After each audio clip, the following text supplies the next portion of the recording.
Olá, tá começando o 48º episódio do A Fonte da Gigahertz, patrocinado nessa semana pelo Promobit e pela AlphaCode.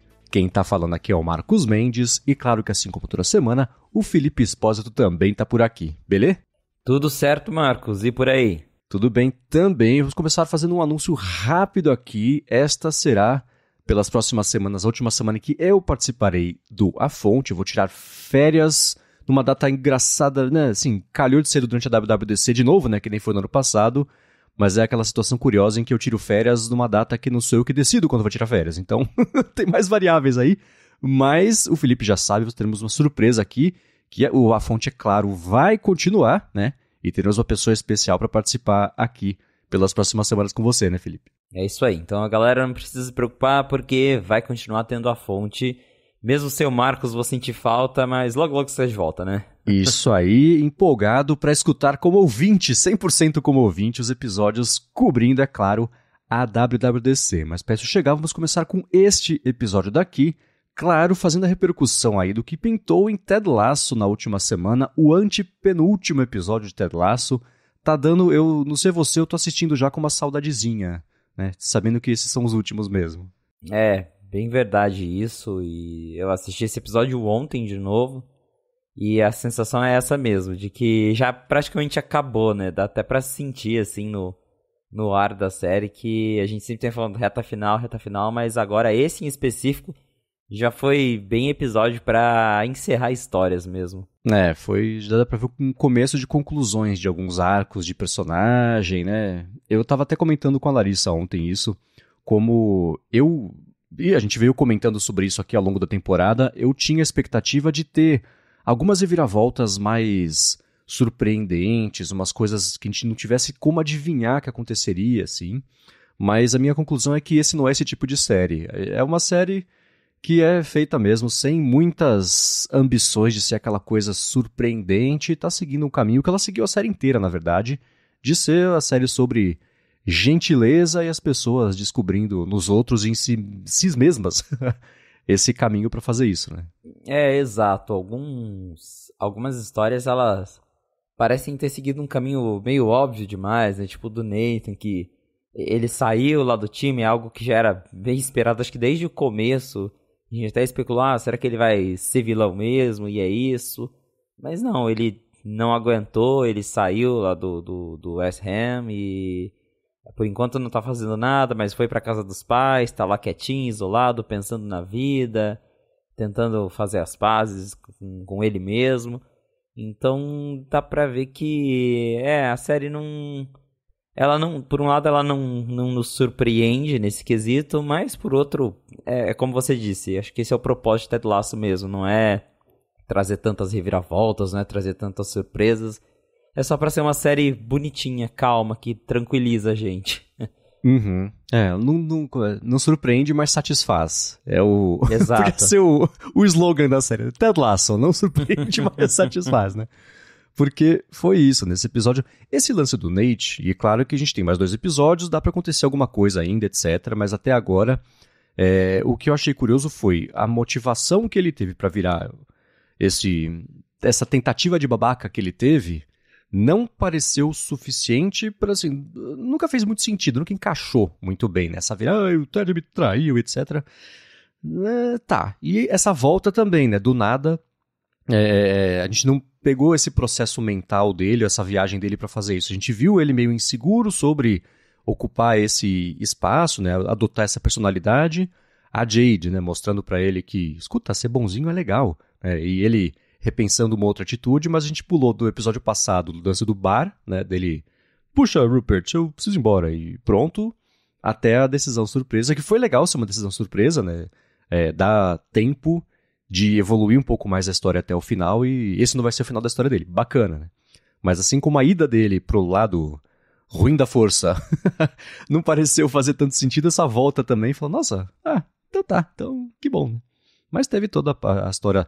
E esse episódio, o que eu achei de semelhanças entre os arcos de todo mundo foi sobre reconciliações, tanto com os outros quanto consigo mesmo, como é o caso do próprio Nate, né? O lance do violino e etc., E logo em seguida conversa com o pai dele, né? Exato, teve ali a conversa com a família, como eu falei, ele voltou lá pra casa dele, da casa dos pais, no caso, e conversou com eles e tentou fazer as pazes com ele mesmo, e isso também aconteceu com outros personagens. Teve a Rebecca também, teve uma certa conciliação com o Rupert, né, porque ela até logo no começo do episódio toca o telefone, a Rupert tá lá, The Devil, né, que ela odeia o Rupert. E aí ela vai lá na reunião, vai com ele, porque ele convida ela. E acontece uma cena bem engraçada ali, e inesperada até. E aí depois dá pra ver que a Rebecca não chega a fazer as pazes, mas assim, consegue conviver com o Rupert sem odiá-lo por um momento. Então também foi uma história bem interessante. Ela mesma fala depois que ela sente que ali ela viu que superou ele, né? Superou o ódio que ela tinha por ele, então... Isso foi bem interessante de ver. Exato, ela fala pro Ted assim, eu não quero mais ganhar do time dele pra me vingar, eu quero ganhar dele porque eu quero ganhar. Pronto, não conseguiu superar mesmo. Isso me lembrou um tweet que eu vi uma vez que eu achei muito engraçado sobre o Rage Against the Machine, só que você passando pelas fases de aceitação do término de um relacionamento. Então assim, Rage Against the Machine, Hold a Grudge Against the Machine, Sometimes Think About the Machine. Aí eu tipo assim, Hopefully, como é que é? Hope the Machine Finds True Happiness. Ela tá nesse pedaço, né? Assim, já superou a parte mais ruim desse término horrível que foi, e agora, beleza, agora é pra mim. E agora faz completo sentido o time ganhar, né? Do West Ham. Primeiro porque eles vão estar sem o técnico, e depois porque a gente vê, né, no comecinho do episódio, os Greyhounds aqui estão com 10 vitórias seguidas, etc. O time tá indo bem, tá muito bem. Agora, com a motivação certa, vai chegar no resultado certo também, que deve ser, que eles devem vencer ali o West Ham. E não sei em que posição que eles estão no campeonato, mas o West Ham parecia que estava em segundo. Então, não sei, né? Mas e essa parte de reconciliações também teve, claro, a reconciliação do Roy com a Keely. O da Rebecca é o que eu falei, né? De fazer reconciliação consigo mesmo. Foi o lance dela, né? De entender. E você vê que até a roupa que ela tá usando na última cena é diferente. Ela tá... ela sempre tá com aquele visual mais executivão, assim. Agora ela tava com uma roupa no vestido um pouco mais diferente, o cabelo tava diferente. Então é uma versão nova mesmo que indicou ali. E um chute que eu quero dar aqui é o seguinte. A gente já viu em 2 ou 3 episódios seguidos ela indo conversar com o Leslie pra pegar... não sabe muito bem o que fazer e etc. Ele dá conselhos que a surpreendem e ela fala, pô, tá aí, gostei. Vou fazer isso mesmo. Eu fiquei imaginando uma situação em que, como ela assumiu o controle do time só para afundar o time em vingança ao Rupert, agora que ela passou por esse processo, não precisa mais disso, será que o Leslie não poderia assumir o lugar dela para ela poder ir fazer outra coisa, enfim, né? Eu acho que ela não tem a motivação que ela tinha antes de seguir na liderança do time para afundá-lo, então... Quem sabe o Leslie fica no lugar dela e, enfim, a gente vê o que mais de dança das cadeiras pode acontecer. Mas eu olhei e falei, tem algo aí, hein? É uma boa teoria, hein? Até porque ele tem aquela cena entre a Keely e a Rebecca, que resumindo bem, a empresa da Keely de PR perdeu os investidores, ela ia fechar. Aí a Rebecca diz que vai investir na empresa pra ela continuar aberta. Então vai que a Rebecca decide trabalhar com a Keely, né? Uhum. Pode ser. Então tem algo aí. Eu fico pensando, aí o Ted vai embora, o Coach Beard, ou talvez até o Roy vire o técnico principal e auxiliar, não sei. Tem umas coisinhas rolando daí que eu falei, seria pelo menos legal pra todo mundo. E, claro, o episódio teve coisas engraçadas também. Aliás, eu não sei se eu comentei, quando a gente falou sobre música, que já tinha tocado o Leonard Cohen, já tinha tocado o Bob Dylan, tinha tocado Spiritualized. Eu pensei em comentar, só falta tocar Nick Cave. Eu não sei se eu comentei, mas tocou. Red Right Hand, a hora que ele tá lá desfilando com aquela roupa tie-dye, etc. Eu falei, olha só, pronto, Nick Cave agora completou o álbum de músicas favoritas do Marcos pra tocar em Ted Lasso. Fechou a série em grande estilo pra você. Né? E de música também teve aquela... A música do violino, quem viu The Good Place deve lembrar que é de uma cena, assim, sem dar nenhum tipo de spoiler ou nada, é uma cena bem importante e bem icônica da série. Toca também esse violino, que é uma música chamada Spiegel im Spiegel, de um cara chamado Arvo Part. E a hora que começou a tocar lá, eu falei, gente, não precisava, né? Essa música encaixa tão bem na cena de The Good Place que podia ter escolhido qualquer outra pro Nate tocar ali, porque é como você querer tocar, sei lá, né? Assim falou Zaratustra, tipo, do começo do 2001 e alguma outra coisa. Todo mundo vai pensar em 2001, né? Então essa cena, eu tive um pouco desse encontro, dessa colisão de hashes aí, de memória da cena lá do The Good Place. Mas o episódio inteiro eu achei bem bacana. Não, foi sim, foi um bom episódio. Agora falta muito pouco pra acabar e dessa vez pra acabar de verdade, né? Sem nova temporada, pelo menos por enquanto, né? Mas provavelmente sem uma nova temporada do jeito que a gente conhece, pelo menos. Exato. E um follow forward, essa é a primeira vez que isso pinta aqui numa fonte, que veio do Henrique Félix, que falou, ó, sem dar spoilers, e tudo bem, agora a gente pode dar spoilers porque é um pedacinho de Ted Lasso, mas quando forem gravar o próximo fonte e falar do Ted Lasso, lembrem que esse episódio teve bastante ligação com a série documental da própria Apple TV, que é o Super League The War for Football, que ele falou que é bem bacana, e me parece que é justamente sobre a tentativa de uma criação de uma liga só de times ultra já ricos e que acabou também fracassando, como foi o caso da série, né? É, interessante. Isso eu não assisti, mas realmente esse foi um tema bem abordado nesse episódio, que teve uns desdobramentos bastante interessantes. Mais 2 episódios e, bom, também como ouvinte vai ser bacana escutar a repercussão aqui na fonte desses dois aí do finalzinho. Agora, falando ainda sobre Apple TV, essa não é mais spoiler, mas também tem a ver com Ted Lasso. Parece que a Apple vai, na própria loja dela, começar a vender camiseta e etc. da série, né? Que eu acho que é a primeira vez que algo assim acontece. Exato, então a gente já vinha discutindo há muito tempo, não só a gente aqui, mas a internet, né? Os fãs ficavam... E aí, quando que a Apple vai vender merch de Ted Lasso? Quando que a Apple vai vender essas coisas? Não só de Ted Lasso, mas de outras séries do TV Plus, mas Ted Lasso é a número 1 do serviço. E há algum tempo, já faz acho que algumas semanas, a Nike lançou ali em parceria com a Warner e Apple as camisetas de Ted Lasso ali com a marca da Nike, também com o logo ali, o uniforme do Richmond. E segundo o Gurman, na coluna dele, a Apple vai vender esses uniformes do Richmond na loja online dela, na loja oficial dela. Então vai ser a primeira vez que a gente vai ter uma categoria séries, Apple TV Originals, não sei, dentro da loja online da Apple, que hoje só vende os produtos, né, oficiais da Apple.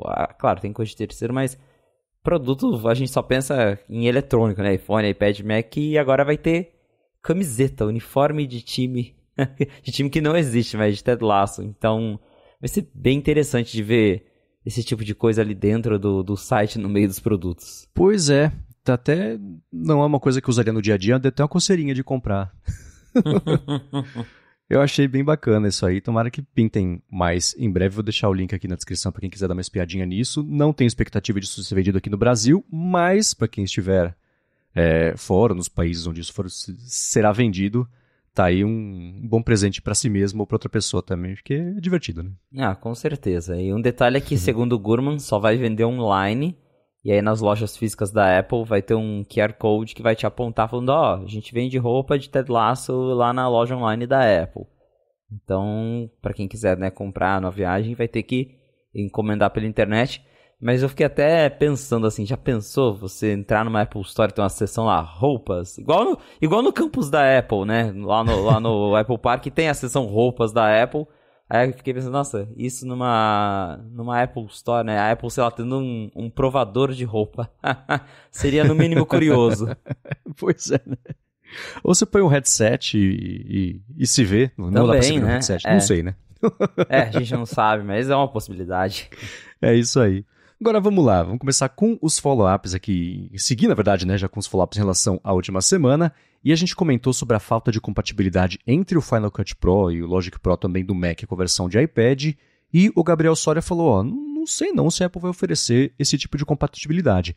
Nem o GarageBand é compatível ainda, ele falou, pelo menos não era, né, até a última vez que eu usei há um ano mais ou menos, mas espero que seja, ele falou, torcendo pela evolução desses apps no iPad.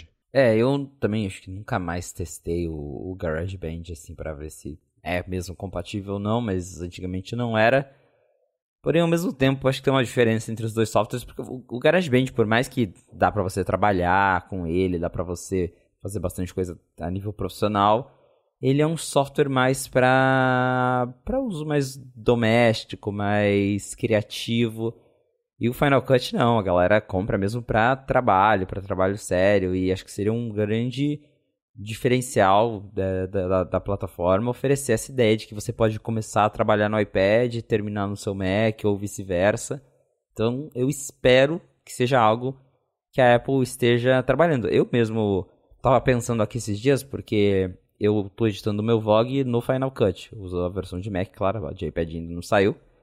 Mas tem hora que, sei lá, eu tô com o iPad ali na mão e eu não acho que eu não faria uma edição completa no iPad, mas dar uma revisada, fazer um corte aqui e ali, mudar um ajuste. Se tivesse como fazer isso no iPad, sincronizando com o que eu já tenho no Mac, aí seria bem mais interessante. Então, eu espero que esse recurso venha no futuro. E o que eu nunca mexi nesses programas especificamente, mas me parece que eles têm a opção também de fazer proxy, basicamente, do arquivo. Você não importa o arquivo para trabalhar nele, mas você trabalha numa espécie de atalho para o arquivo que está lá na pasta, etc. Mas ficando muito pesado. Isso. Então, talvez esse tipo de coisa, tecnicamente mesmo, ainda não esteja bacana para funcionar direito no iPad. Mas eu não consigo ver um futuro em que, agora o GarageBand também, né?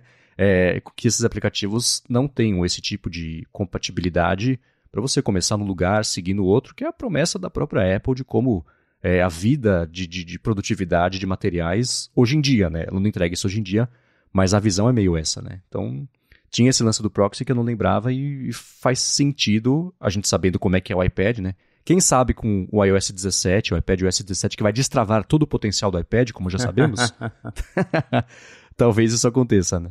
É verdade, isso do proxy é um dos... Eu mesmo uso o proxy no Final Cut, é um dos principais recursos que ainda não seria possível no iPad pela forma como ele funciona. O iOS, o iPadOS, eles são todos fechados em sandbox, então o aplicativo só acessa os dados que estão dentro do aplicativo. Se você pega o LumaFusion, por exemplo, o próprio iMovie da Apple, para você trabalhar com o arquivo, você tem que importar ele para dentro daquele app. Então, pensando aqui, por exemplo, num iPad de 128 GB, vai ser muito impraticável editar nele, porque você tem o vídeo solto lá no teu iPad, você vai ter que importar ele para o Final Cut, você vai ficar duplicando o arquivo só para poder editar. E para editar profissionalmente é bem inviável até, porque eu vou até conferir aqui as pastas do meu vlog só para vocês terem uma ideia. Cada vídeo tem em torno de 8 a 10 GB de conteúdo para cada vídeo. Uhum. Então agora pensa você duplicando isso para importar para o Final Cut do iPad, porque não tem o proxy. Espero que o iOS 17, o iPadOS 17 traga novidades quanto a isso. Tomara. E assim, né, base de comparação, vendo aqui os arquivos de edição do Afonte, cada episódio dá 5 GB mais ou menos a pasta também, e é só para, no fim das contas, gerar um MP3 que tem o quê? 40 MB. Então, o processo, ele é sempre muito pesado e envolve mesmo arquivo grande, né? Não tem jeito. Exatamente. Mas já é um começo, pelo menos a Apple começou, né? Nem tinha Final Cut, então esse software chegar no iPad já é alguma coisa, e mesmo que não tenha essa compatibilidade, com certeza vai ter muita gente que só tem iPad, que só trabalha com iPad, que já vai ficar bem feliz de ter um editor desse nível ali disponível para eles. Isso aí. Agora, seguindo com os follow-ups, o Rambo lembrou a gente comentou semana passada sobre o Xcode Cloud, que é uma assinatura já do Xcode, que tinha aquela questão que a gente abordou, se o Xcode também inteiro pode virar assinatura ou não, e tem o Cloud que já tem isso, e o Rambo lembrou que o Xcode Cloud, ele é pago, mas tem uma categoria que é de graça, que é bem generosa. Ele disse, eu, por exemplo, faço todos os builds do Chibi Studio no Xcode Cloud e até hoje nunca precisei pagar nada. Ele falou que na época do lançamento ele não entendeu o chororô do pessoal, né? Porque todo o serviço de nuvem que existe é pago, porque tem custo, etc. Serviço de nuvem geralmente é pago, mas por algum motivo o pessoal queria que a Apple desse isso de graça. Por outro lado, ele falou que a propaganda mesmo para assinar o Cloud ao abrir o Xcode, aí sim, ele também concluiu e achou que isso foi sacanagem. Tem um tier gratuito mesmo do Xcode Cloud. E o que o Rambo disse faz muito sentido, né? Serviço na nuvem, claro que tem um custo para manter, tem servidor, então é esperado que a Apple cobre por isso. Mas agora eles já enfiaram propaganda ali, quando você abre o Xcode a primeira vez, já te convida a assinar, que é o que a Apple tem feito com tudo, né, no sistema dela. Hoje você compra um iPhone novo e configura ele pela primeira vez, começa. Assine Apple TV Plus, assine Apple Music, você ganhou tantos meses de graça disso, assine Apple Arcade.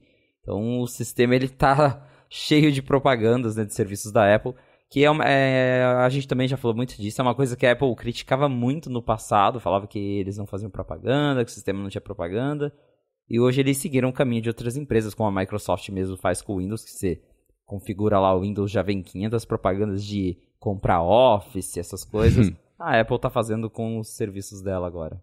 O próprio Apple TV Plus. Eu não sei quanto a você, mas pra mim, cada vez que eu vou ver alguma coisa pela primeira vez no dia no Apple TV Plus, vou ver o Ted Lasso, vai a propaganda do Silo, de alguma outra coisa sim. que, putz, cara, eu tô pagando, gente. Vamos lá, né? Dá opção, pelo menos, de eu ver ou não. Se eu quiser, eu vejo, mas eu acho, é uma coisa que o Amazon Prime sempre fez, eu sempre achei horrível. E é incômodo ver a Apple se rebaixar a isso também e ficar vendendo coisa para quem já compra coisa. Tô vendo, calma, gente. Deixa eu ver um por vez. Exatamente. Então, eu acho meio ruim mesmo. Mas ainda sobre esse assunto e a possibilidade do Xcode de novo, virar uma assinatura, o Wesley falou, se você for pensar bem, ele já é uma assinatura, né? $99 por ano. Mas ele comentou, falando sério, acho que o Xcode não tem uma pegada comercial para ser pago, porque além de codar ser alguma coisa difícil, isso pode fechar as portas para futuros devs aí para a plataforma da Apple. Ele comentou que está no início de aprender a programar, e o fato do Xcode ser gratuito nesse começo, né, para lançar o aplicativo aí sim, ele passa a ser pago, ele falou, me ajuda muito a não desistir. Agora, o Final Cut, Logic, a pessoa com 30 minutos ali já faz alguma coisa, então seria um retorno mais rápido aí sobre o investimento, de acordo com Wesley.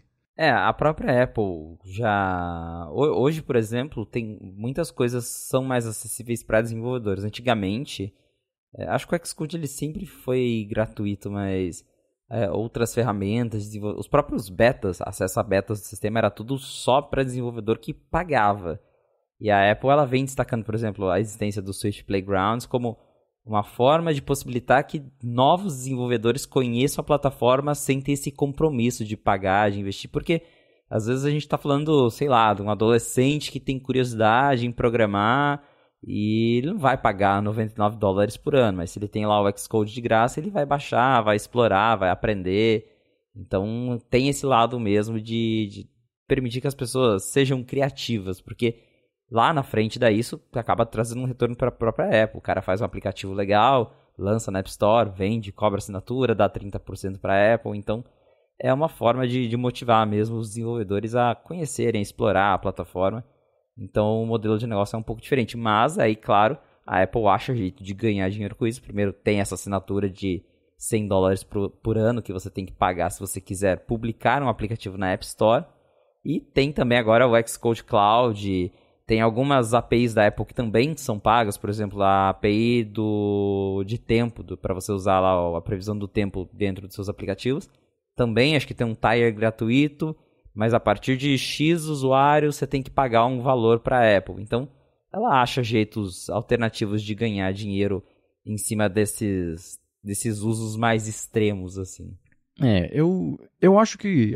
Eu até comentei isso no episódio passado sobre como... se fosse uma pessoa que fosse criar algum tipo de conteúdo usando o Logic, enfim, o Final Cut, ao invés de pagar quanto que era R$2.000 e poucos, né?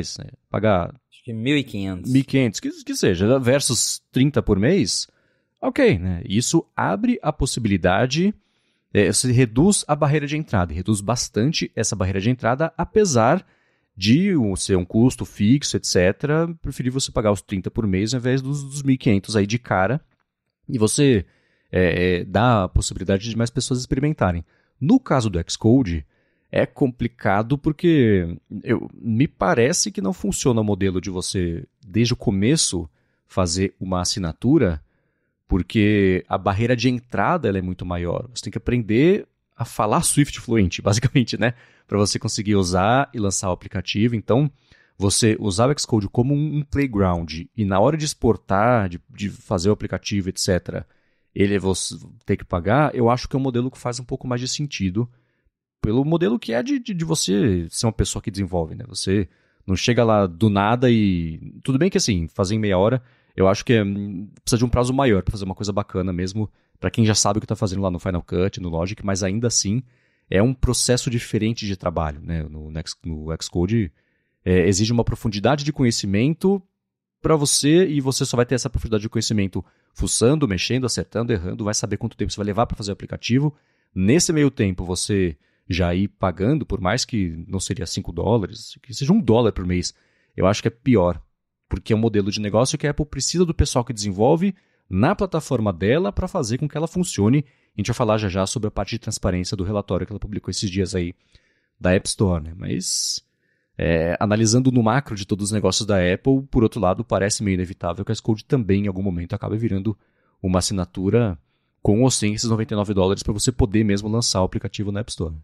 Mas eu acho que o caminho é esse mesmo que ela tem seguido com o Xcode Cloud, de lançar serviços extras e cobrar por eles, né? Ela te oferece o básico ali para você usar de graça, e aí os extras, talvez até, a gente vai falar de AI agora, até pensei agora, se ela cria o Copilot dela e cobra por isso, por exemplo, é uma possibilidade. Então, acho que é assim que ela vai ganhar dinheiro, mais dinheiro dos desenvolvedores, criando essas... Não firulinhas, porque tem muita coisa útil, a Xcode Cloud é super útil, mas criando adicionais que ela possa cobrar por isso. Boa, vamos já falar sobre isso. Aliás, fazer o seguinte, eu vou fazer o primeiro patrocínio do episódio de hoje, antes de falar sobre isso, que é do Promobit, que está mais uma vez patrocinando o A Fonte e quer falar com você que escuta o podcast e quer ou produtos da Apple ou acessórios com desconto, não quer perder mais nenhum desconto que pinte. O Promobit é uma plataforma que conta com mais de 3 milhões de pessoas cadastradas, e o bacana do Promobit é que são essas próprias pessoas que cadastram as mais de 700 ofertas todo dia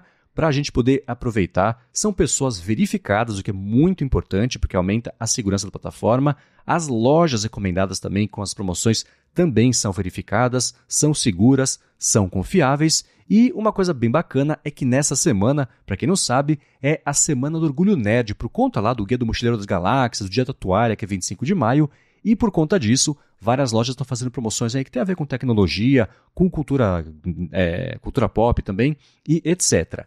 Antes de começar a gravar, eu dei uma espiada por lá e achei, por exemplo, o capacete do Mandalorian de Lego com, 600 peças pela metade do preço, uma coisa bem bacana. Tinha Funko Pop em promoção, tênis infantil dos Avengers também em promoção, e a parte mais de tecnologia tinha iPhone com mais de R$3.000 de desconto, mochila para notebook pela metade do preço, tinha tablet, tinha notebook, carregador, um monte de acessório também, e o Promobit, ó que bacana, fez uma página especial com essas ofertas aí mais ligadas à tecnologia para quem escuta aqui o A Fonte. Para acessar essa página, faz o seguinte, passa aqui na descrição, pega o link para cair lá direto, ou se a memória estiver boa, acessa lá, ghz.fm/Promobit, que você cai direto já nessa página.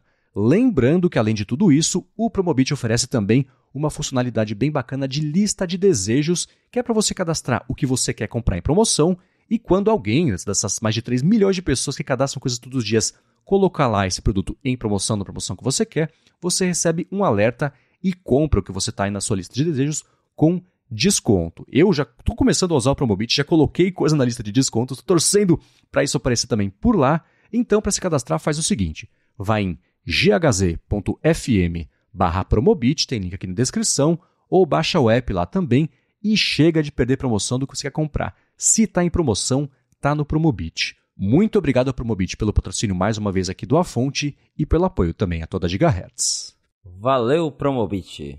Vamos lá, a Apple escutou aqui os últimos A Fonte e falou, nossa, verdade, né? A gente não está fazendo nada de IA. Vamos procurar alguém para começar a fazer essas coisas? Bota aí no site. Eles colocaram 28 novas vagas de emprego que tem a ver com IA, que falam especificamente de IA generativa, que é essa que usa dados mastigados para criar conteúdos novos ou derivativos disso, né? Então, finalmente, né? Pois é, a gente queria um sinal de que a Apple está ao menos se mexendo para criar alguma coisa, e esse sinal apareceu no site da Apple. Então apareceram aí 28 novas vagas de empregos focados em AI, e a descrição fala que é específico para AI generativa. Então a gente está falando de uma AI nível ChatGPT que gera conteúdos. Porque a Apple ela vem com esse discurso, né? Não, mas a gente tem AI. O ECG do seu Apple Watch tem AI, recurso X usa AI. Mas não é isso que a gente está querendo no momento. A gente quer um assistente baseado em inteligência artificial e, pelo menos essas vagas indicam que a Apple está querendo ir atrás disso finalmente. E é até interessante porque a descrição das vagas fala que espera que as AI generativas vão transformar as plataformas da Apple. Então, dá pra ver que acho que talvez de tanto a mídia falar sobre, as pessoas, os usuários cobrarem, e aí Apple? Google tá fazendo, Microsoft tá fazendo, e vocês? Parece que eles vão se render à ideia de ter um chat GPT deles, né? Um Siri AI, não sei qual vai ser o nome disso, mas porém, para essas vagas estarem aparecendo agora, eles estarem procurando pessoas com base em tudo que a gente ouviu de que os funcionários lá dentro ainda tem problema com o Siri, o negócio ainda tá, a movimentação estava devagar. Não acho que é algo para esse ano, deve ficar para depois. Então, eu acho meio inacreditável a possibilidade da Apple ter perdido mesmo esse bonde, e isso a gente sabe que acontece. O Facebook até hoje não superou o fato de ter perdido o bonde da era móvel. Eles tentaram lançar um telefone tarde demais, flopou, pra sorte da humanidade, e eles seguem o metaverso, a tentativa deles de emplacar alguma coisa nova que ninguém tenha entrado ainda. E, bom, tá dando no que tá dando, né? Mas no caso da Apple, né, eu tava vendo aqui na matéria que o Michael Potter publicou refletindo essa do TechCrunch, e ele comentou que existem hoje 88 vagas de emprego da Apple que citam IA logo no título, e mais de 1/3 delas foram vagas que pintaram nesse último mês. E 48 delas são desde março desse ano. Então, tem mesmo a chance, eu acho, da Apple ter descoberto sobre essas tecnologias, não a tecnologia, mas ter acordado para o fato de que isso tem que acontecer agora, junto da gente, né?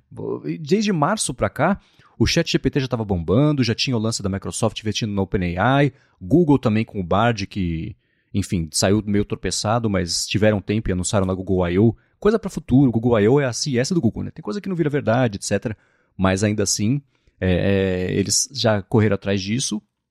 E, assim, agora a Apple está saindo correndo para entrar no carro e começar a acelerar. Putz, tá todo mundo na quarta volta já. Eu espero que não seja o caso, mas por mais inacreditável que seja, parece mesmo que de algum jeito eles dormiram no ponto e vão ter agora que correr atrás desse prejuízo. E tem coisas, o discurso do Tim Cook, o ECG tem AI, a sugestão da Siri tem AI, etc. Tá, tudo bem. Mas não é sobre isso que estamos falando, né? Isso que você comentou agora, por exemplo, ter um Xcode Copilot, que provavelmente seria mesmo uma assinatura, perfeito, assim. Isso tem que ser anunciado nessa WWDC, porque no ano que imagina a WWDC do ano que vem, se a gente parar para pensar sobre tudo que pintou sobre IA generativa nos últimos 2, 3 meses, né? Ano que vem tá uma eternidade de distância quando o assunto é isso. Nem vai ser mais IA generativa, vai ser outra coisa, né? Então, a Apple, lembrando, tem o John Gianandrea, que veio do Google, era responsável pela parte de Machine Learning e busca. Essa pessoa tinha que ter feito o negócio para ele já estar no ar e não começar a procurar o pessoal agora, porque aí... meio tarde demais, né? A gente tá especulando porque, enfim, pode ser que pinte um monte de coisa sobre isso no WWDC, mas pode ser que não pinte nada. E a chance, eu acho que é até maior. Tem uma chance bem grande de não ter nada sobre isso para esse evento. Talvez, sei lá, a Apple apresente aqueles sneak peek que eles fazem, um beta, só pra falar, a gente tá fazendo, tá? Vai chegar aí entre amanhã e 2024, mas vem aí. Então, a gente vai ter que esperar mesmo o evento que tá chegando, faltam só 2 semanas agora. E a gente tava falando do Copilot, que pra, por exemplo, usar no Xcode. E logo puxando esse assunto, a Apple baniu os funcionários dela de usarem o ChatGPT e outras AI generativas para trabalho. Então, saiu uma reportagem do Wall Street Journal no último fim de semana, dizendo que a Apple mandou um comunicado para os funcionários falando, olha, vocês não podem usar essas ferramentas para trabalhar, não.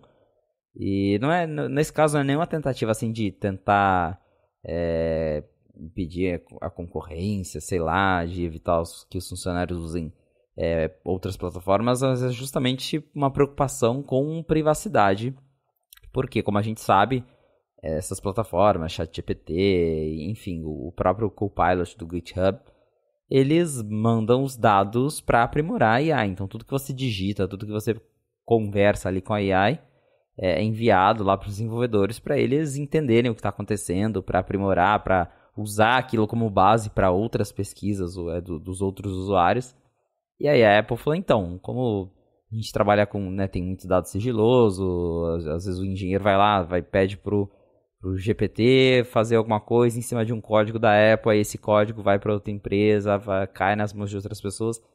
Então a Apple proibiu o uso de ChatGPT e de outras AIs para trabalho. A Apple não é a única empresa fazendo isso, até comentei na matéria que eu repercuti lá no 95Mac, o JP Morgan já fez, a Verizon também, que é a operadora lá fora, já proibiu os funcionários de usarem isso. E a Amazon também proibiu, só que ela foi para um caminho diferente. Ela proibiu e lançou a própria IA interna para os engenheiros dela usarem. Então, talvez a Apple já esteja proibindo isso porque, sei lá, ela sabe que ela está fazendo alguma coisa para que os próprios desenvolvedores dela vão se beneficiar lá na frente. Quem sabe, né? Mas, por enquanto, a Apple não tem AI e está proibindo os funcionários dela, nesse caso com razão, de usarem as AIs concorrentes. Uhum. E existe uma coisa aí que é o seguinte, né? Já aconteceu o problema especificamente no ChatGPT de uma falha lá, um bug, permitir que uma pessoa acessasse o histórico de os títulos, que quando você mexe no ChatGPT, quando você conversa com o ChatGPT, você faz a pergunta, aquela pergunta vira tipo uma aba nova e ela tem um título que tem a ver com a pergunta para depois você poder voltar, seguir interagindo. Então, um bug lá no ChatGPT permitiu que as pessoas acessassem, se soubessem o que estava fazendo, como explorar o bug, esses títulos das conversas de outras pessoas. Imagina algo assim, no caso, por exemplo, de alguém da Apple interagindo com o ChatGPT para fazer um recurso novo, etc., e isso acabar vazando ou sendo explorado, alguma empresa concorrente saber e, enfim, dar uma dica, né, do que tem que fazer. Então, você indo desde esse ponto do espectro até um ponto de que pode ter uma espionagem mesmo, não estou falando que isso aconteceu ou que poderia acontecer. Sim, mundo das possibilidades. Alguém lá dentro da OpenAI tem acesso ao histórico de títulos de interação de alguém da Apple com o ChatGPT, então dá para ver por que a Apple e outras empresas, Samsung também, restringindo esse tipo de uso para minimizar a chance de informação proprietária acabar indo parar onde não deve. Isso sem contar que já é opt-out, etc. Acho que a OpenAI até parou de fazer isso, mas dependendo da IA, isso que é colocado lá passar a fazer parte do bololô de dados para fazer o retreinamento, então isso ser absorvido pelo modelo e começar a vazar o próprio modelo, né?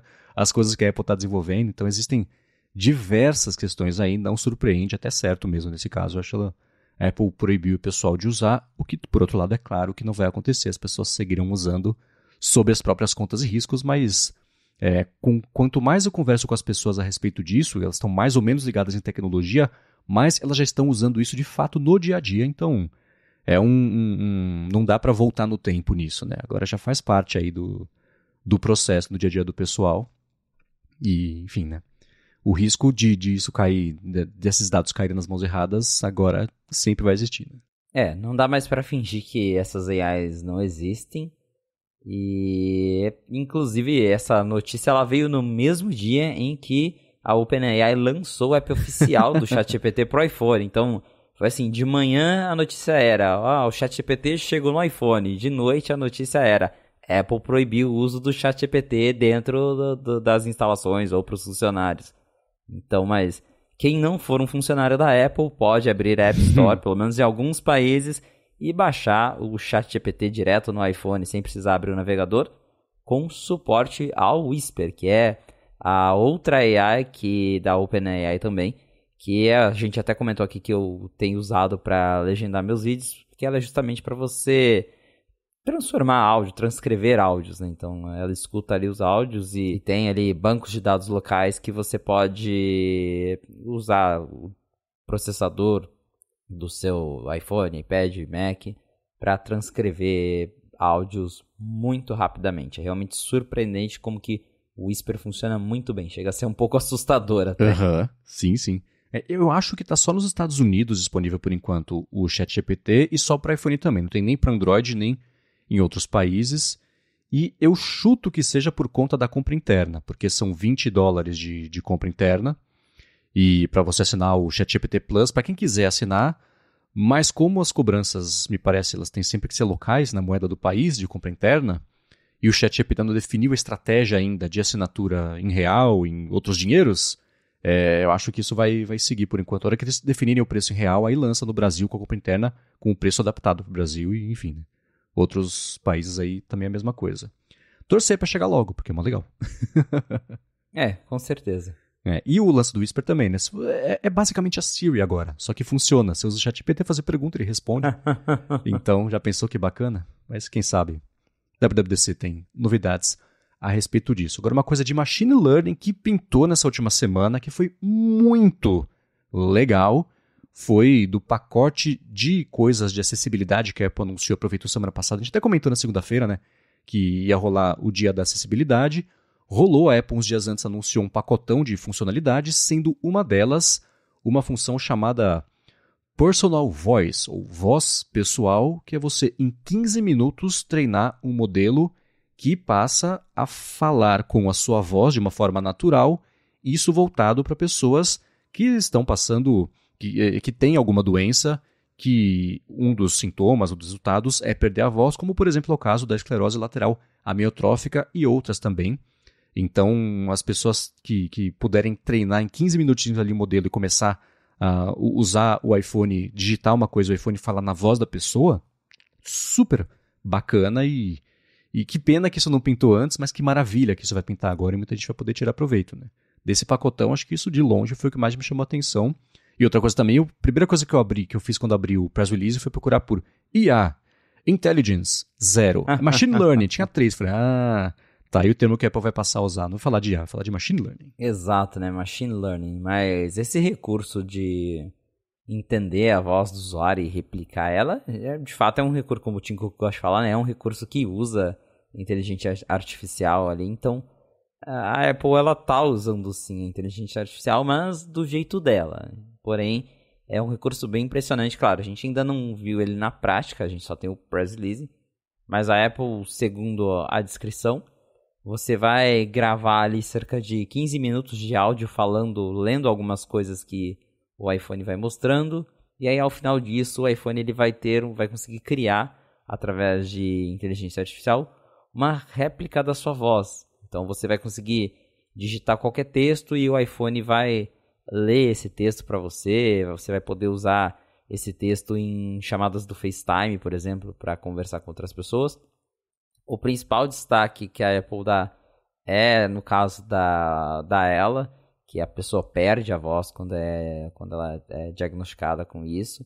O próprio Chance Miller lá do 95Mac, ele fez o relato pessoal dele, que a mãe dele faleceu recentemente, e ele comentou que um dos primeiros sintomas foi justamente que ela perdeu a voz. E aí ela, na época, acho que ele até escreveu pro 95Mac mesmo uma matéria que ele deu um iPad para ela, que ela escrevia no iPad para poder se comunicar com eles, mas se tivesse esse recurso, na época ela poderia, né, ter a voz dela ali narrando o que ela está escrevendo. Então, é um recurso muito bem impressionante ver o ponto que a gente chegou na tecnologia. Pensando em acessibilidade em geral, né, como que hoje a tecnologia ela permite que mais pessoas possam se comunicar, possam interagir, possam usar esses produtos, porque se a gente pensar em computadores antigamente, eles eram muito mais difíceis de serem usados por algumas pessoas. E hoje a gente tem esses recursos de acessibilidade, aquele que o próprio Marcos comentou esses dias de você fazer gestos com a mão ali no Apple Watch para controlar ele também.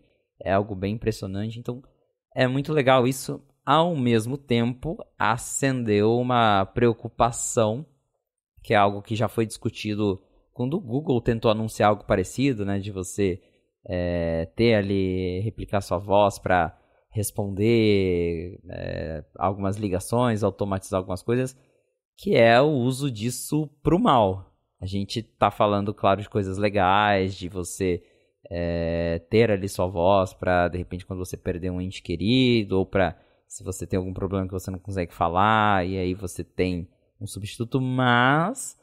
E como é que vai ficar pra, sei lá, você usar a voz de alguém pra se passar por essa pessoa, pra tentar fazer alguma maldade? A gente sabe que sempre aparece alguém pra fazer esse tipo de coisa. Então, se por um lado o recurso ele é muito legal, por outro ele acendeu essa preocupação de, tá, mas e se alguém quiser usar pro mal, como é que vai ser?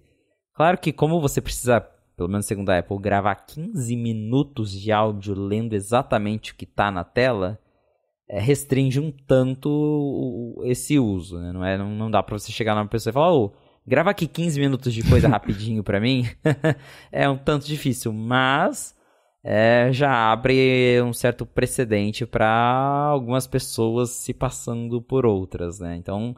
tem esses dois lados da história. Porém, é um recurso que eu quero muito ver funcionando, porque realmente me parece impressionante. Sim.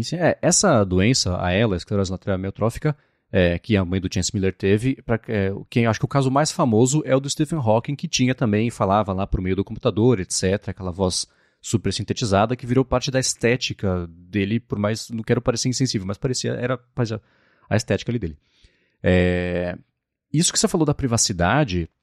eu fico tranquilo porque, apesar de existir mesmo, e isso vai ficar cada vez mais acessível, você fazer fraudes se passando por outras pessoas por meio dessa tecnologia, a Joanna Stern, por exemplo, ela fez um vídeo super divertido, informativo, faz umas 2-3 semanas, em que ela tentou fazer uma cópia digital dela, de vídeo, de voz, etc. Ligou para o banco com a cópia da voz dela, ligou para a irmã dela com a cópia da voz dela, e conversou para tentar convencer a pessoa que não é, enfim, né, que era ela de verdade, até no caso do banco fazer transação, acessar informação, sei lá, e teve diferentes níveis de sucesso ali o experimento dela, mas é claro que isso vai passar a acontecer e, enfim, né, já vale todo mundo ir avisando a família, né, que se hoje o golpe do WhatsApp o pessoal cai em texto, imagina alguém ligar com a voz da pessoa mesmo desesperada ali e no fim das contas é um golpe. A gente sabe que isso vai acontecer e, infelizmente, é inevitável.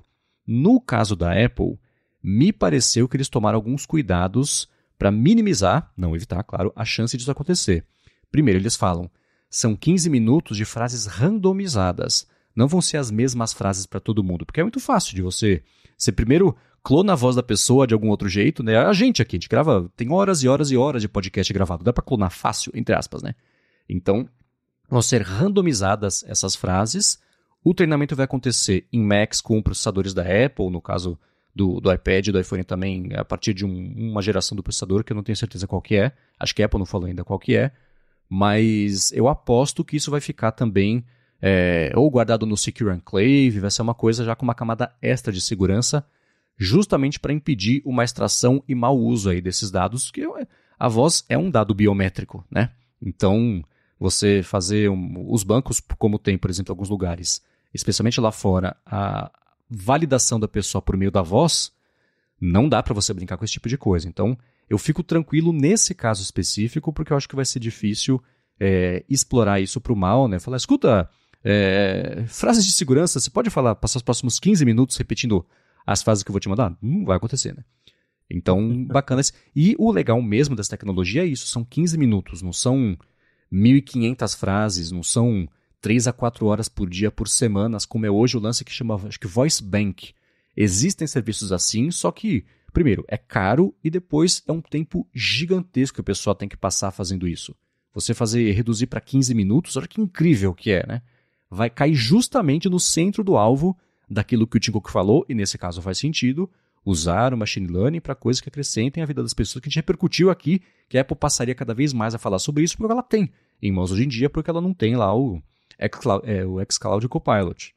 Mas essa especificamente, de tudo que ela anunciou ali, e a gente pode falar também a seguir sobre a interação com os elementos maiores na tela, adaptado, que eu acho que vocês falaram sobre isso há um tempão lá no Night 5 Mac, né? Só agora tá aparecendo, mas essa aí, poxa, chega a emocionar o avanço e o acesso que as pessoas terão a isso em breve. Pena que não é hoje, mas em breve. Não vai estar mais tão distante assim. Né? Exatamente, porque esses recursos a Apple, ela tem feito isso todo ano agora. Quando chega o dia da acessibilidade, ela demonstra que ela vai anunciar na próxima grande versão do iOS, que no caso, esses recursos só vão vir no iOS 17. Então a gente deve ter um beta disso daqui 2 semanas e vai sair para todo mundo no final do ano. Além desse recurso que replica a voz do usuário, teve o Assistive Access, que, como você bem notou, Marcos, a gente vazou lá no 95Mac em novembro de 2022. Então, já faz um bom tempo aí. E na época ele chamava Custom Accessibility Mode. Então era, né, o modo customizado de acessibilidade, alguma coisa assim. E ele basicamente deixa a interface super grandona e simplificada. Eu gosto de chamar ele de modo idoso.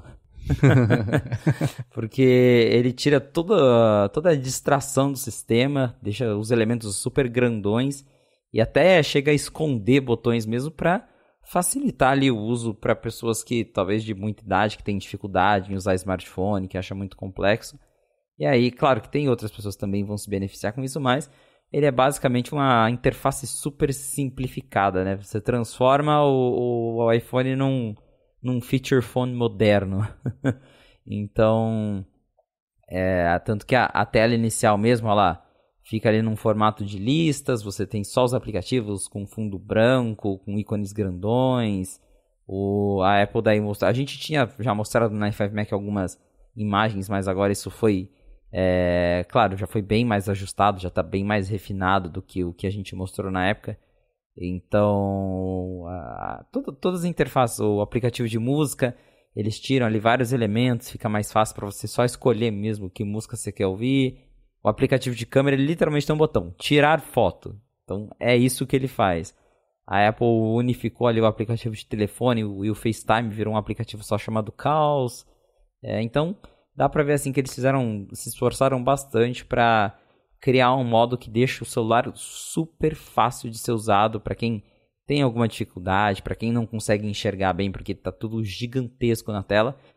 E a gente sabe que tem pessoas que compram telefones, tem até um mercado de telefone Android que já vem assim por padrão, que é telefone voltado para quem tem dificuldade em usar e ele já toda a interface já vem customizada com coisas gigantescas para tornar mais fácil de ser usada. Então a Apple agora está seguindo esse caminho, acho super legal eles terem apresentado isso. E também é outra coisa que vai vir no iOS 17. Interessante ver que a gente vazou isso lá na época, novembro, né? Tava ali escondido no iOS 16.2, que eles já estavam trabalhando nisso, mas oficialmente vai ser lançado com o iOS 17. Ele traz uns ajustes que eu acho que inclusive podem valer muito bem no iOS, não nesse modo de acessibilidade, especialmente esse do aplicativo Chamadas, que é curioso porque no print que eles publicaram, o do iPad está com o FaceTime e o do iPhone está com a ligação telefônica. Até faz sentido, acho que as pessoas fazem bastante FaceTime mais no iPad do que no iPhone, mas hoje em dia, para fazer um FaceTime, você pode acessar o aplicativo Contatos, que é acessível também por meio do telefone, tocar no contato em cima e você fala, chamar. Você quer chamar no FaceTime, ele quer chamar na ligação normal? É tudo meio redundante, né? Você fazer isso tudo virar um aplicativo só faz completo sentido, né? Então, não só da parte de acessibilidade, mas da parte de usabilidade e experiência para todo mundo, se esse tipo de ajuste tiver ajudado a Apple a repensar o sistema inteiro para todo mundo vai sair ganhando, o que é excelente e vai tirar um monte de redundâncias de interação do sistema que... Faz sentido que seja assim hoje, porque isso não tinha no começo, aí põe um recurso novo, aí faz um aplicativo novo, vai expandindo isso, mas dá para dar uma enxugada, que bom que isso aparentemente vai chegar. E tem um monte de coisinhas pensadas para essa funcionalidade, né? Aumentar o contraste, aumentar a área de toque, né? Os botões enormes para facilitar o toque para quem tem menos acuidade motor. Então tudo isso, cada pedacinho pensado para você ajudar a maior quantidade possível de pessoas, independente ali do que a pessoa esteja enfrentando, é muito bacana. Uma coisa que eu fico pensando, será que o iOS 17 vai ser rigorosamente igual graficamente ao que a gente tem hoje em dia, ou esses prints são de uma versão do iOS 16 dessa parte de acessibilidade, e a hora que lançar o iOS 17 pode ter aplicativos novos? Isso é só especulação 100% minha, porque eu fico pensando como está na hora já de pelo menos fazer no iOS uma coisa mais próxima dos apps do macOS, né? Que tem um volume um pouco mais diferente, não é tão flat assim, porque eu olho para essa interface e eu penso, nossa, mas tá assim já faz uns 10 anos, tá meio chato, né? A gente podia dar uma variada. Né? E os aplicativos, o de mensagens do macOS, por exemplo, eu acho muito mais bonito do que o do iOS, porque ele tem um volumezinho no balão. Coisa sutil, mas que tudo bem que a justificativa pode ser, sim, porque uma coisa é uma coisa, outra coisa é outra coisa. macOS é macOS, iOS é iOS. A gente coloca essa diferença mesmo, porque é conceitualmente diferente, mas, poxa, tava na hora de dar um upgradezinho aí nessa interface. Olhando essa interface que a Apple fez, e claro, daí tem um motivo, né? Você falou do contraste, isso é importante, mas dá pra ver que tem volume nas coisas, né? Os botões, eles têm uma sombra, que é algo que no iOS não existe mais, não tem sombra, os botões, eles têm ali um certo... Eles parecem ressaltados na tela, não é aquela coisa 100% flat nessa interface que a Apple mostrou. Então, quem sabe na interface do sistema normal mesmo, sem modo de acessibilidade, talvez eles tenham colocado esses detalhes nos botões, mas rumor mesmo de que vai mudar visual não tem. Tanto que tem aquele rumor de que o WatchOS 10 vai ter uma interface nova, e eu perguntei pro Mark Gurman, porque ele abriu um Spaces no Twitter recentemente. Eu falei, então, Gurman, você falou lá de interface nova, mas você quis dizer o quê? É só foco nos widgets mesmo, até a nova tela de início, ou vai mudar assim nível iOS 7, né, que mudou a interface mesmo, ícone novo, interface diferente? E aí ele falou que, pelo que ele sabe, a gente não tá falando de um redesign nível iOS 7. Então, essencialmente ali, ícones, tudo deve ficar do jeito que é hoje, é mais o foco em mudar a interação principal da home screen, mas os elementos, o design dos ícones, isso deve continuar tudo meio parecido. Então acho que também é o caso pro iOS 17, que a gente não vai ter uma grande mudança na interface, mas talvez esses pequenos detalhezinhos, né, de relevos nos botões talvez comecem a aparecer. Acho que isso é mais plausível de imaginar que isso apareça no iOS 17, até porque acho que não lembro se foi no ano passado, ou no 15 ou no 16, a primeira vez que a Apple fez esse teaser de recursos de acessibilidade, um dos prints do Newsroom tinha o app Ajustes. E aí dava pra ver já que os menus ali dentro que a gente tem, tipo Wi-Fi, Bluetooth, eles tinham aquele respiro nas laterais da tela, porque antes no iPhone era tudo grudado de um lado ao outro da tela. E aí nesse print do Newsroom já dava pra ver que, acho que no iOS foi no 16 mesmo, que a Apple colocou esse pequeno respiro assim entre as colunas, entre esses menus, que é igual tem no iPad, isso sempre foi assim no iPad. Mas então ela já aconteceu dela dar uma préviazinha de uma mudança discreta que ela ia fazer no visual do sistema. Então pode ser que no sistema normal, no 17, a gente ganhe mais sombras, mais relevo nos botões. Mas um redesign mesmo, tanto para o WatchOS e para o iOS, acho que a nível do iOS 7, acho que vai demorar um pouco para a gente ver. Poxa. Tudo bem, vai. Vamos ter esperança de que vai ter coisa bem bacana ainda assim. Tá chegando, semana que vem, né? Já? Ou na outra? Na outra. Na outra semana, 2 semanas. Tá chegando. Agora vamos lá, vamos seguir em frente aqui com o papo. E já também isso vai esbarrar certamente em WWDC. A Apple fez diversos anúncios ligados à App Store, que dá pra ver aí um começo de uma narrativa sobre segurança que ela tá emplacando no mercado. Mas antes de falar sobre isso, eu vou falar sobre a AlphaCode, que está patrocinando este episódio do A Fonte e quer falar com você que tem que fazer um aplicativo para sua empresa, para o seu produto, para o seu serviço, quer fazer, por exemplo, uma Alexa Skill para o seu produto, para o seu serviço, para a sua empresa também, quer falar sobre e-commerce, quer fazer um chatbot do WhatsApp também, eles fazem isso. A AlphaCode, enfim, é uma empresa especializada no desenvolvimento de aplicativos para empresas que querem fazer a sua transformação digital. Ela fez mais de 200 apps já, tanto para o Android quanto para o iOS, que foram baixados já mais de 20 milhões de vezes. No site do AlphaCode você consegue ver tanta empresa bacana e grande com que eles já trabalharam também.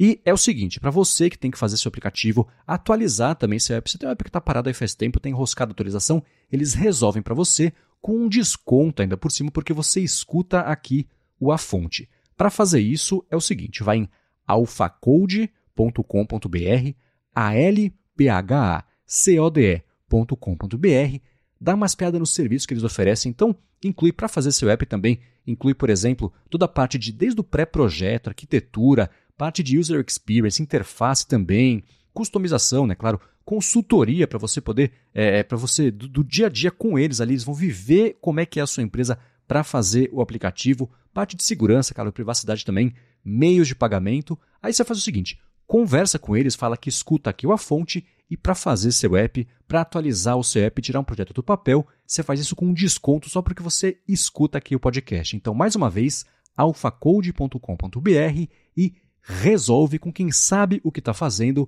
o desenvolvimento ou a atualização também, modernização do seu aplicativo. Muito obrigado ao AlphaCode pelo patrocínio desse episódio do A Fonte e pelo apoio também a toda Gigahertz. Valeu, AlphaCode. Vamos lá, a Apple nessa última semana começou o blitz de relações públicas relacionados ao mercado de desenvolvimento em preparação, claro, ao BLA que ela dá na WWDC quando o assunto é relação com o pessoal que desenvolve. Então, ela publicou esses dias um relatório falando sobre... É o primeiro relatório de transparência da App Store, com diversos números relacionados à segurança, tanto para quem desenvolve quanto para quem usa também a App Store. Então, desde rejeição de aplicativo, detecção de fraude, contas que são também identificadas como fraudulentas e que a Apple remove da App Store. E uma segunda coisa que ela fez foi ter dito que ela conseguiu fazer a prevenção de $2 bilhões em fraudes no ano passado. E, enfim, isso também em preparação não só para a WWDC e o que ela vai falar e anunciar em relação a isso, mas claro que isso esbarra também em uma estratégia aí, dá para ver, de começo de comunicação da Apple para combater a obrigação dela, enfim, especialmente na Europa, de abrir a App Store, enfim, permitir instalação de aplicativos no iPhone por fora ali do sistema da App Store. Então, se ela no passado, como por exemplo o Craig Federighi indo até Lisboa para participar do Web Summit, falando sobre como o sideloading seria perigoso para a segurança do iPhone, até as deposições dela no Congresso americano, ela sempre fala sobre segurança, ela aumentou aí a temperatura desse tipo de coisa, esse argumento, etc., para tratar sobre segurança nesse ano à frente da WWDC, o que não é exatamente uma grande surpresa, mas ainda assim dá para ver agora com muita firmeza para onde ela vai apontar para combater esse tipo de coisa. Chegou a época do ano em que a Apple tem que justificar porque os desenvolvedores pagam $99 por ano, né? Então, ela vem com esses reports. Esse de transparência é bem interessante, eles mostrarem os números, tipo, olha, tá aqui quantos aplicativos a gente removeu de cada categoria e por que a gente removeu, então eles detalham se foi tirado porque infringiu o guideline tal, se foi cópia, se foi fraude, apps retirados da App Store a pedido de governos em tantos países. Então, tudo isso está bem detalhado lá. Interessante, por exemplo, teve, segundo a Apple, 376 aplicativos foram removidos, ou teve pedido de remoção, no caso, no Brasil. Então, é bem interessante ter esses números.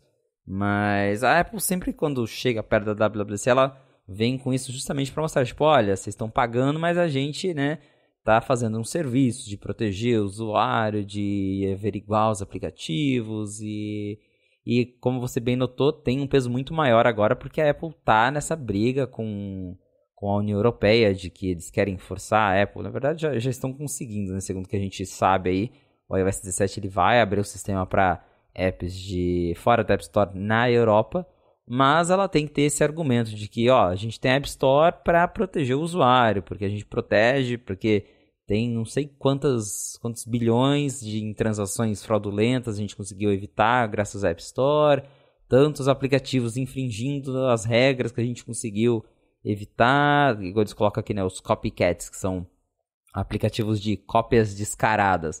211 aplicativos de cópias descaradas foram removidos da App Store. Então, é um jeito deles contra-argumentarem aí não só com a União Europeia, mas com qualquer governo que venha a forçar eles a abrirem o ecossistema e falar, não, a gente tem as nossas regras para proteger o usuário. Esse discurso, ela está reforçando isso, não só por causa da WWDC, que é algo que ela faz todo ano, mas justamente porque esse vai ser o ano em que ela vai ter que se render e deixar, pelo menos em algumas regiões, que deixar os usuários instalarem os apps que eles quiserem no iPhone. Então ela tem um argumento justamente para defender a App Store, não quer dizer que vai funcionar, mas é um jeito dela tentar aí argumentar com outros governos de que é por isso que ela controla o iPhone do jeito que controla, por questão de segurança e de proteger o usuário. O discurso não está totalmente errado, a gente sabe que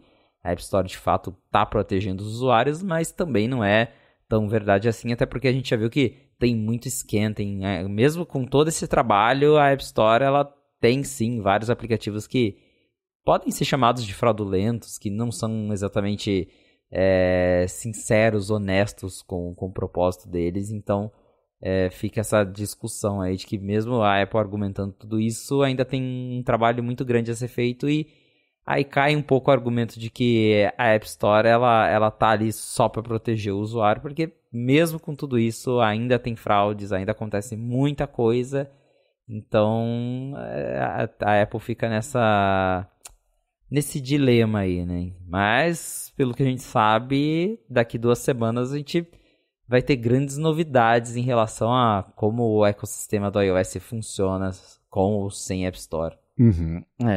Esse documento, ele é um número palusa. Ele não tem nenhuma profundidade. É um monte de categoria e um monte de números que vão desde 1, 2, 5 até milhões. Então, de aplicativos rejeitados. Ela fala sobre... o que ela quis, pelo menos minha impressão, dizer aqui é assim: pessoas que usam os aplicativos, olha como a gente protege e luta por vocês. Quem desenvolve, olha como a gente protege e luta por vocês. Nós fazemos esse trabalho e é claro que o contra-argumento vai ser: a gente faz esse trabalho na App Store, a gente garante isso na App Store. Quem for baixar por fora da App Store, se acontecer alguma coisa, lamento, né? Então, ela fala sobre os pedidos de remoção de aplicativos por parte de governos do mundo, os aplicativos que puderam voltar à App Store depois de um pedido de revisão de caso e etc. A parte de fraude também. É curioso como games, né? A categoria de jogos, ela é quase o dobro do segundo lugar do aplicativo de fraudes que foram removidos, que é de utilitários. E jogos assim, se você já baixou 3 jogos na App Store, você sabe que um deles não devia estar lá, que é só um caça-níquel que... enfim. Utilitários também, né? Aquela coisa assim, foto cropper, $20 por semana, que é só feito para você assinar e não perceber que assinou isso, enfim, né? Pegar o pessoal que nem tem familiaridade com como é que funciona e arrancar dinheiro desse pessoal. Que bom que eles fazem esse trabalho. São essas coisas que ela vai falar, olha, a gente não vai ter como controlar isso para aplicativos que são fora da App Store. A gente vai ter que fazer? Vai. Mas não façam sob a própria conta e risco. Então, tanto esse relatório quanto também esse outro que ela falou dos $2 bilhões que ela preveniu em fraudes no ano passado também com esse esforço, são argumentos claros do que ela vai falar que só para quem está no parquinho ela vai proteger e garantir e fora ela não tem como garantir. O que é claro que na prática vai ser diferente. Vai ter um monte de restrição, implementação. A gente já falou sobre, por exemplo, a especulação de que, assim como no macOS hoje em dia tem que fazer o notarization, né, que é tipo o reconhecimento de firma digital para você poder disponibilizar o aplicativo lá, para ela poder revogar essa licença e impedir a instalação, autorização, lançamento do aplicativo, mesmo estando fora da App Store. É claro que vai ser alguma coisa assim também no caso do iOS, mas ela está fazendo o que, no fim das contas, assim, né, olhando do ponto de vista da Apple, o que ela tem que fazer para tocar esse terror mesmo e colocar ao máximo a chance do pessoal, mesmo tendo a possibilidade de instalar aplicativo por fora da App Store, seguir por ali, porque ela vai promover que só por ali é seguro e se você sair de lá, boa sorte. Exatamente. Então, ela tem jeitos de controlar a segurança do iOS com, sem App Store. Eu também já falei isso aqui na fonte. Mesmo com jailbreak, o sistema... Claro, daí depende do que você está colocando, mas mesmo com jailbreak, ele continua com várias proteções, então não é tão fácil assim, não é simplesmente, o aplicativo veio de fora, ele vai conseguir fazer o que ele quiser. Não. O sistema continua tendo APIs restritas, continua tendo partes fechadas. Então, mesmo com ela abrindo o iOS para instalação de apps por fora da loja, ainda vai ter um controle bem grande do que esses apps podem acessar ou não. Mas ela tem que dar o lado dela, tem que dar o discurso dela. E ela veio aí essa semana mostrando justamente isso, que a App Store é um lugar seguro para o usuário, um lugar que o usuário pode confiar, como ela sempre diz, né? A place you can trust. Então, essa é a mensagem que ela vai tentar passar daqui pra frente, de que você pode instalar o app por fora, mas é lá na App Store que ela tá protegendo o usuário. É isso aí. Seguindo aqui, nessa semana o Ming-Chi-Kuo virou notícia, você até falou no Night 5 Mac sobre isso, não pelo iPhone deste ano, mas já pelo iPhone do ano que vem. Não tem jeito, né? A linha de produção de rumores não para, né? E rumores que eu acho que vai empolgar bastante gente, porque são a respeito das câmeras do iPhone 16 Pro e também do tamanho do display, que para quem acha o Pro pequeno, prepare-se, vai ficar, aliás não, quem acha maior, prepare-se, vai ficar maior ainda, aparentemente, né? Pois é, então assim, de surpresa, o Ming-Chi soltou um relatório na semana passada, falando sobre o iPhone 16. 16. A gente não tá nem no 15 ainda, o 15 vai chegar no final do ano, mas a gente já tá falando do iPhone do ano que vem. E segundo os rumores desse ano, a gente vai ganhar a lente Periscope, que é aquele zoom super óptico que vai a longas distâncias, que a Samsung já usa nos telefones dela. A gente deve ganhar isso no iPhone 15 Pro Max, Ultra, sei lá o que a Apple vai chamar, mas no maiorzão desse ano. E o Pro menor de 6.1 polegadas não vai ter essa lente. Aí o Ming-Chi veio na semana passada e falou, olha, ano que vem toda a linha Pro vai ter, tanto o Pro e o Pro Max ou qualquer coisa que a Apple chame, mas os dois modelos vão ter. Porém, ele falou, vai ter porque a Apple vai aumentar o tamanho dos iPhones. Então, segundo ele, a Apple vai deixar o iPhone ainda maior, porque os iPhones já cresceram bastante nos últimos anos. Mas o modelo Pro ele vai crescer ainda mais, ele vai ganhar uma tela...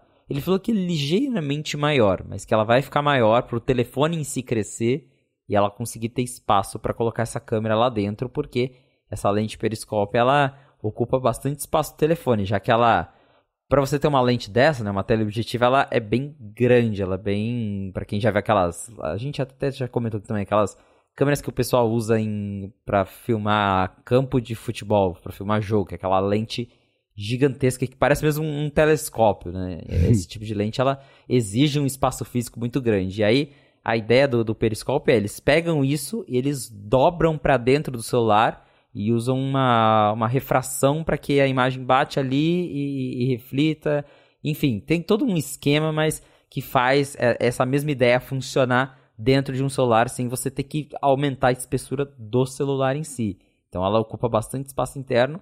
E segundo o Ming-Chi, para a Apple conseguir colocar isso no iPhone do ano que vem, no iPhone menor, ela vai deixar ele maior. Ele não vai ser tão maior quanto... esse é o jeito, né? Mas ele não vai ser, claro, ele não vai ficar do tamanho de um Pro Max, mas até o Ross Young também já comentou isso. Ele deve, aí acho que, aumentar cerca de 0.2 polegadas. Então, acho que de 6.1... deve ir para tipo 6.3, então vai ficar ligeiramente maior. E acredito que daí, para ter uma diferenciação, o Pro Max também deve crescer. Hoje a gente está em 6.7, então dá para esperar um iPhone de quase 7 polegadas, 6.9 polegadas para o ano que vem. Então, para quem gosta de tela grande, com certeza vai ficar feliz. Para quem não aguenta mais celular grande, más notícias, vai ficar maior ainda. É curioso que com isso vai ficar a 1 polegada do tamanho do iPad mini, do primeiro, que ele tinha 7,9 polegadas. Tá chegando. Tá chegando, aí vai ser inevitavelmente o dobrável, quem sabe, né? Pois é, né? Agora vamos lá, pra gente encerrar aqui o episódio de hoje, pintaram informações que eu achei curiosas publicadas pelo Mark Gurman sobre, é claro, o headset, né? Porque... ele publicou um texto que me pareceu... A primeira informação é a seguinte. Ele disse que o Tim Cook e outros executivos do alto escalão ali da Apple não estiveram tão envolvidos, tanto, sei lá, da parte prática quanto da parte conceitual no headset. Então, que ele fala, por exemplo, o Craig Federighi ficou meio distante, não acredita muito no projeto, o Tim Cook também não participou das discussões, ele contribuiu de uma forma muito pesada ali no desenvolvimento, enfim, ele ficou distante a ponto das pessoas falarem assim, tá, mas ele quer que lance esse negócio ou não quer, né? Então, o que ele falou, assim, ele elencou a parte de executivos da Apple, da alta diretoria, e falou que ninguém tem nada a ver com isso, o que é muito curioso, né? esse tipo de report, ainda mais às vésperas do anúncio de um produto. E eu não sei, né? É aquela coisa assim, quando vaza informações assim, a gente tem que considerar por que isso está vazando. Quem que deve ter vazado? Quem está feliz com o projeto? Quem está bravo com o projeto? Quem está falando desde o começo, gente, isso não precisa fazer, é cretino. E para depois falar, eu avisei? Não sei, mas a matéria foi essa, repercutiu, porque é claro que não é isso na prática, mas a impressão que o texto passava é que ninguém quer ter nada a ver com esse projeto e ninguém sabe o que está saindo. Então, curioso vir isso aos 45 do segundo tempo. Mas tendo esse como o primeiro grande produto da Apple em 10 anos, basicamente, considerando o Apple Watch, que já é um produto da era Tim Cook, mas ainda assim já faz um tempão, ele ser lançado com esse clima, não sei, com esse contexto, muito estranho. Digo, a matéria muito estranha, né? É bem curioso isso, porque se a gente voltar lá na época do primeiro Apple Watch, a gente sabe que o Johnny Ive mesmo era super envolvido no desenvolvimento do Apple Watch. Ele ficou ali sempre em cima para fazer com que o Apple Watch fosse um dispositivo bonito de ser usado, né? Ele pensou muito no design do Apple Watch, na interface. Teve aquele vídeo de 10 minutos do Johnny Ive falando sem parar sobre o design do relógio. Então, naquela época teve um envolvimento muito grande. A Apple contratou o Kevin Lynch, que acho que ele era da Adobe, foi para a Apple só para cuidar do Apple Watch. Aí agora com o headset é um projeto que parece que ninguém quer falar que é dele, né? Tipo, o Tim Cook, não é meu. Ah, não, eu não mexi nisso aí. Ninguém quer assumir a responsabilidade.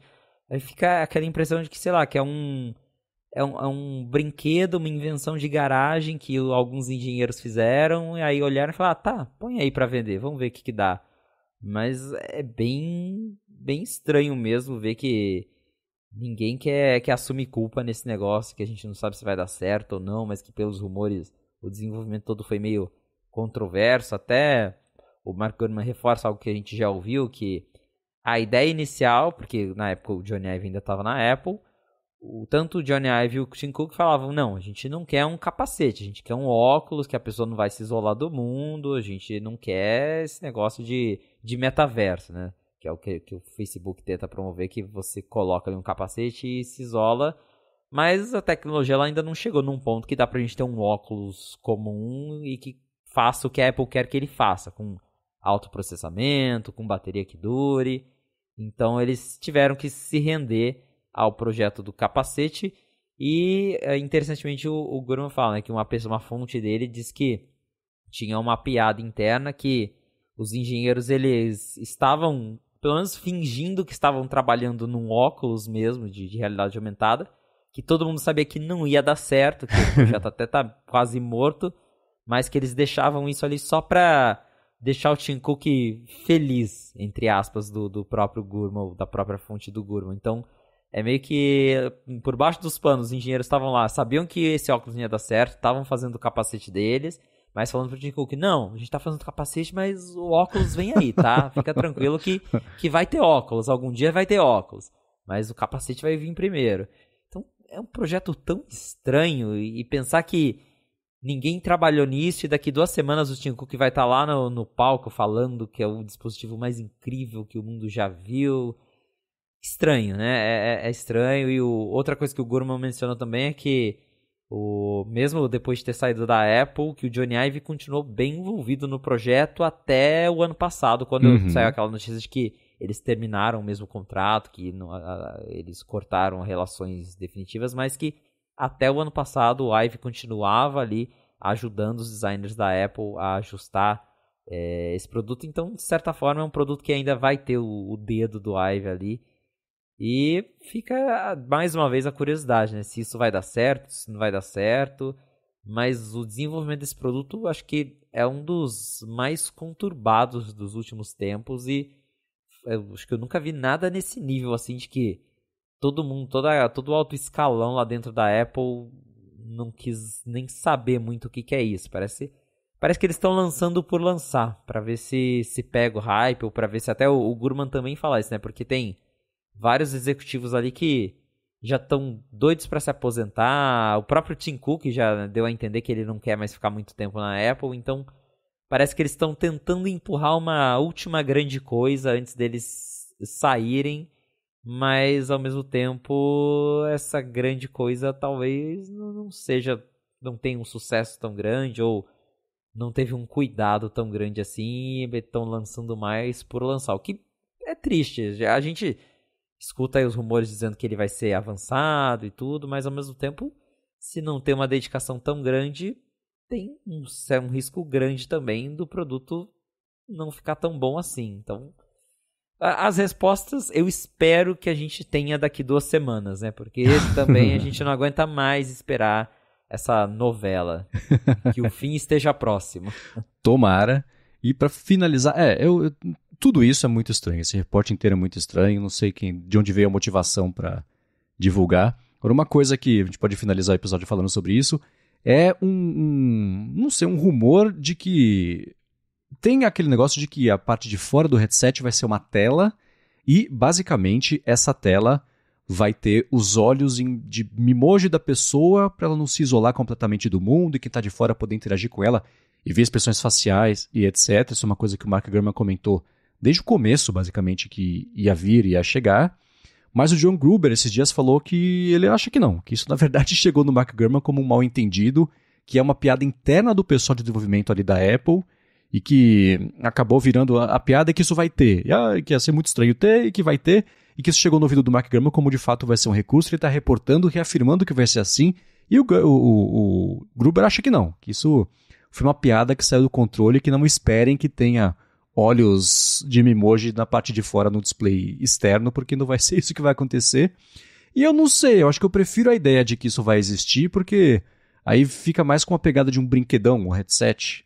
Você não vai usar isso o tempo inteiro, mesmo porque interagindo com um negócio imersivo, os olhos vão ficar indo pra lá e pra cá o tempo inteiro, né? Vai ser super estranho você ver. É que nem, sei lá, alguém que tá dormindo, que o olho fica com aquele movimento rápido quando tá sonhando, é meio feio até, né? Então, ver os olhos de alguém fazendo zoom pra lá e pra cá assim, no headset, pode ficar bem estranho, isso sendo Mimoji ou não, mas a possibilidade de interagir desse jeito, dá pra você olhar e falar, nossa, que Black Mirror, que coisa horrorosa, não, quem vai querer usar?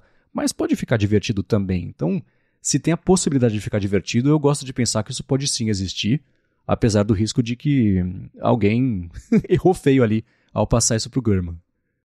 Talvez tenha essa possibilidade do Gurman ter se confundido, até porque o Gruber, ele é o informante não oficial da Apple. Quando ele aparece pra comentar alguma coisa, geralmente porque tem alguém lá soprando no ouvido dele, falando, conta pras pessoas que não é bem assim.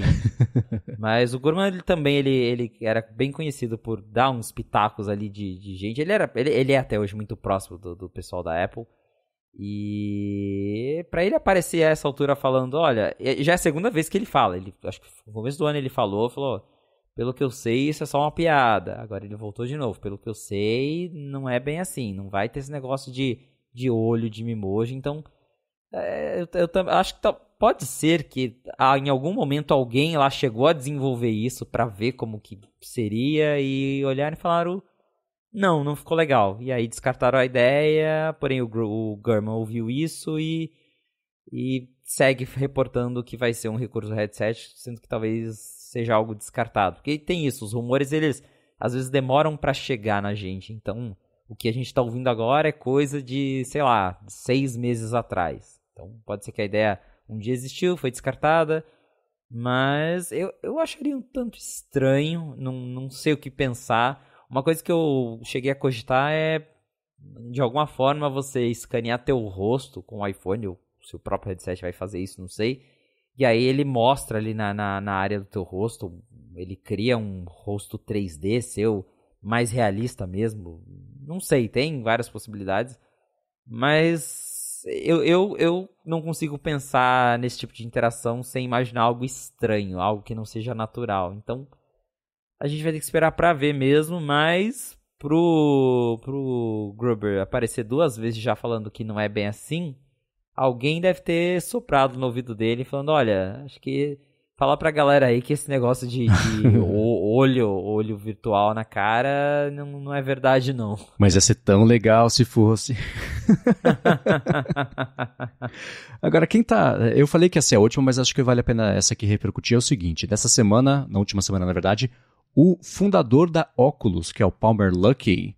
A Oculus, vale lembrar, era uma empresa independente que foi a única, eu acho, que conseguiu emplacar alguma coisa relevante no mercado de headsets imersivos. Eles foram comprados pelo Facebook. O Palmer Luckey ficou um tempo lá no Facebook e saiu, assim como todo mundo que é comprado pelo Facebook, saiu bravo, saiu brigado com a empresa, saiu frustrado, até indicou, poxa, não devia ter vendido, etc. É o roteiro de todo mundo que se vende pro Facebook. Mas ele falou na semana passada que que o headset é muito bom e que ele está empolgado aí para ver o que vai pintar na WWDC. O que, claro, pode ser só um jeito dele de se vingar e aumentar a pressão para cima do Facebook, mas está aí mais uma pessoa que, pelo menos teoricamente, não tendo visto o headset a gente, né, mas está convertida aí por o quanto ele é bacana. E é uma lista pequena, mas crescente de pessoas que dão esse tipo de indicação.